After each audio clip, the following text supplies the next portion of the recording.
ክቡር ዶክተር አብይ አህመድ የኢትዮጵያ ፌዴራላዊ ዲሞክራሲያዊ ሪፐብሊክ ጠቅላይ ሚኒስትር፣ ክብርት ቀዳማዊት እመቤት ወይዘሮ ዝናሽ ታያቸው፣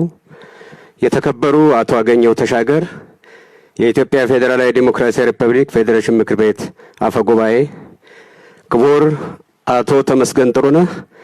የኢትዮጵያ ፌዴራላዊ ዲሞክራሲያዊ ሪፐብሊክ ምክትል ጠቅላይ ሚኒስትር፣ የተከበሩ ወይዘሮ ፋንቱ ተስፋዬ የአማራ ክልል ምክር ቤት ዋና አፈ ጉባኤ፣ ክቡራን የአማራ ብሔራዊ ክልላዊ መንግስት መስተዳድር ምክር ቤት አባላት፣ ክቡራን የዞንና የከተማ አስተዳደር አመራሮች፣ ክቡራን የሃይማኖት አባቶችና የሀገር ሽማግሌዎች፣ ባለጸጋውና የዚህ ፕሮጀክት ኮንትራክተር አቶ በላይነህ ክንዴ፣ ክቡራንና ክቡራት የዚህ መድረክ ታዳሚዎች፣ ከሁሉም በማስቀደም በታሪካዊቷ የሐይቅ ከተማ የተፈጥሮ ውብ የሆነውን የሎጎ ሐይቅ ተንተርሶ የተገነባውን የገበታ ለትውልድ ትሩፋት የሆነውን የሎጎ ሐይቅ ሪዞርት ለመመረቅ እንኳን ደህና መጣችሁ፣ እንኳን ደስ አላችሁ፣ እንኳን ደስ አለን ለማለት እወዳለሁ። ክቡር ጠቅላይ ሚኒስትር፣ ይህ ሪዞርት እንደማናቸውም የሆቴልና ስፓ የሚሰጡ አገልግሎት እንደተጠበቀ ሆኖ በአጠቃላይ ለክልላችን በተለይም ደግሞ ለምስራቁ የአማራ ክፍል ልማት እጅግ ዘርፈ ብዙ ፋይዳ ያለው ፕሮጀክት ነው ብለን እናምናለን። በመጀመሪያ ደረጃ ይህ ሪዞርት የተገነባበት አካባቢ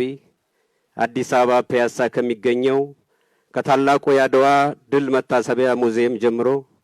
ለአድዋ ድል ክተት የታወጀበት ወረኢሉን፣ የውጫሌ ውል የተሰናዳበትን ይስማ ንጉስን፣ ቀጥሎም ማይጨውንና የጥቁር ህዝቦች የድል አድራጊነት ምልክት የሆነውን አድዋን የሚያስተሳስር የቱሪስት ፍሰት መስመር ሆኖ የሚያገለግል ነው። በሁለተኛ ደረጃ ይህ ሪዞርት ከተገነባበት አካባቢ በቅርብ ርቀት እጅግ በርካታና እድሜ ጠገብ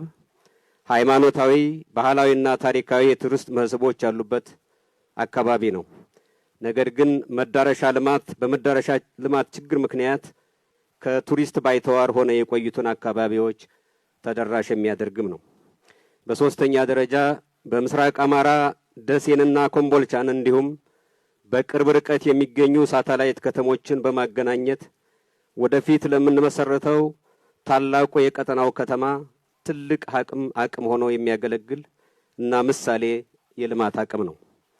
በአራተኛ ደረጃ እንደማናቸውም ሶስቱ ገበታዎች ገበታ ለሸገር፣ ገበታ ለአገርና ገበታ ለትውልድ ሁሉ በሆቴልና ቱሪዝም ዘርፍ ለተሰማሩና ለሚሰማሩ በክልላችን መዋለ ንዋያቸውን ለሚያፈሱ ባለሀብቶች ልክ እንደ አቶ በላይነህ ክንዴ አይነት ማለት ነው የሀገርን ገጽታ የህዝብን ክብር ከፍ የሚያደርጉ ፕሮጀክቶችን በአካባቢው ለመገንባት ይቻል ዘንድ ምሳሌና የስበት ማዕከል ሆኖ የሚያገለግል ፕሮጀክት ነው። በአጠቃላይ ይህ ፕሮጀክት በተወሰነ መልኩ እስካሁን ከሰራናቸው ተመሳሳይ ዓላማ ካላቸው ፕሮጀክቶች በአይነቱና በቅርጹ ለየት ያለና ለአካባቢው ግርማ ሞገስን ያላበሰ ለኛም ሐሴትን የሞላ ፕሮጀክት ነው። ክቡር ጠቅላይ ሚኒስትር፣ ክቡራንና ክቡራት፣ በአጭር ጊዜ ውስጥ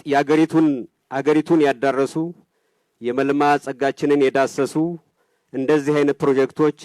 በሚያስገርም ፍጥነትና ጥራት እንዴት ሊፈጸሙ ይቻሉ ካልን ደግሞ ሚስጥሩ ወዲህ ነው ብለን እናምናለን። ይሄውም በልማት ላይ ያተኮሩ አይኖች መበልጸግን የሚያሰላስል የልቦና ውቅር፣ በጎ መስራትን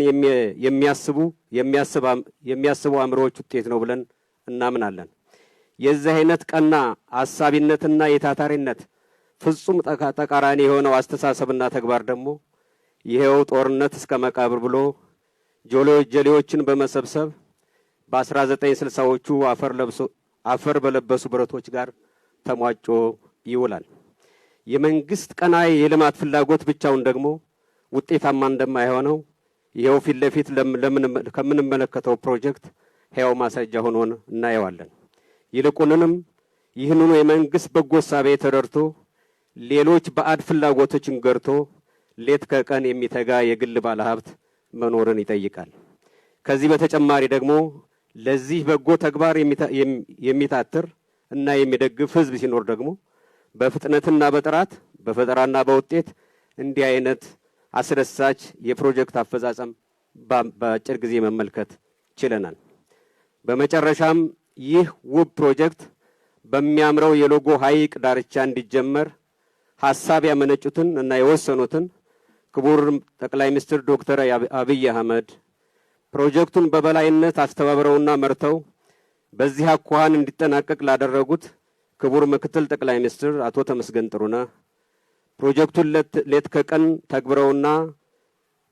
ተግተው ለተገበሩትና ላስተገበሩት እንዲሁም ለአካባቢው ማህበረሰብ አንድ ሁለተኛ ደረጃ ትምህርት ቤት ገንብተው ላስረከቡን ለባለጸጋው አቶ በላይነህ ክንዴ ለፕሮጀክቱ ያለምንም መስተጓጎል እንዲፈጸም ምቹ ሁኔታ ለፈጠሩት ለሀገር መከላከያ ሰራዊት አመራሮችና አባላት፣ ለደቡብ ወሎ ዞን ለተውለደሬ ወረዳ አመራሮች፣ በአጠቃላይ ለአካባቢው ማህበረሰብ በሙሉ በአማራ ብሔራዊ ክልላዊ መንግስት ስም እና በራሴ ስም ከፍ ያለ ምስጋና በእናንተ ስም ለማቅረብ እወዳለሁ።